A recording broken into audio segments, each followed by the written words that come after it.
সোমবার আমিরাতের 53তম স্বাধীনতা ও জাতীয় দিবস। এ উপলক্ষে ইতোমধ্যেই কর্মীদের জন্য ছুটি ঘোষণা করা হয়েছে। এছাড়া ফ্রি গাড়ি পার্কিং, মোবাইল ডাটা, ট্রাফিক জরিমানাতেও ছাড় পাচ্ছেন বাসিন্দারা। দিবসকে ঘিরে প্রতি বছরের মতো এবারও আমিরাত জুড়ে প্রায় 5,596 জনের বেশি কয়েদিকে মুক্তি দেওয়া হচ্ছে। এর মধ্যে আবুধাবির 2,269, দুবাইয়ের 1,169, আজমানে 304, ফুজাইরায় 118, শারজায় 683, রাস আল খাইমাতে 1,053 এবং উম্ম আল কাইওয়াইনের শাসক বহু সংখ্যক কয়েদিকে মুক্তির নির্দেশ দিয়েছেন। 53তম জাতীয় দিবস ঘিরে দেশটির সড়কে সড়কে জাতীয় পতাকার পাশাপাশি আলোকিত 53 লেখা শোভা বাড়াচ্ছে। সাধারণত এই দিবসে মোটর র্যালি, বিমান মহড়া, ড্যান্সিং ঝর্ণা, আলোকসজ্জা, আতশবাজি, উঁচু ভবনের রং বেরঙের সাজ আর আলোর ঝলকানি চোখে পড়ে।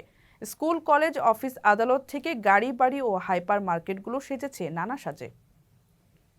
1971 সালের এই দিনে ব্রিটিশদের থেকে স্বাধীনতা লাভ করে সংযুক্ত আরব আমিরাত। এর উত্তরে পারস্য উপসাগর, দক্ষিণ ও পশ্চিমে সৌদি আরব এবং পূর্বে ওমান ও ওমান উপসাগর।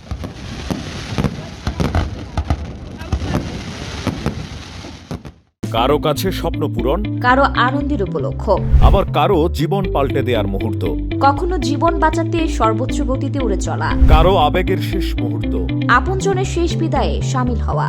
এমন সব ইচ্ছে পূরণে সর্বনিম্ন ভাড়ায় দ্রুতগতির বাহন প্রবাসীর হেলিকপ্টার। আপনার প্রয়োজনে যোগাযোগ করুন আমাদের হটলাইনে।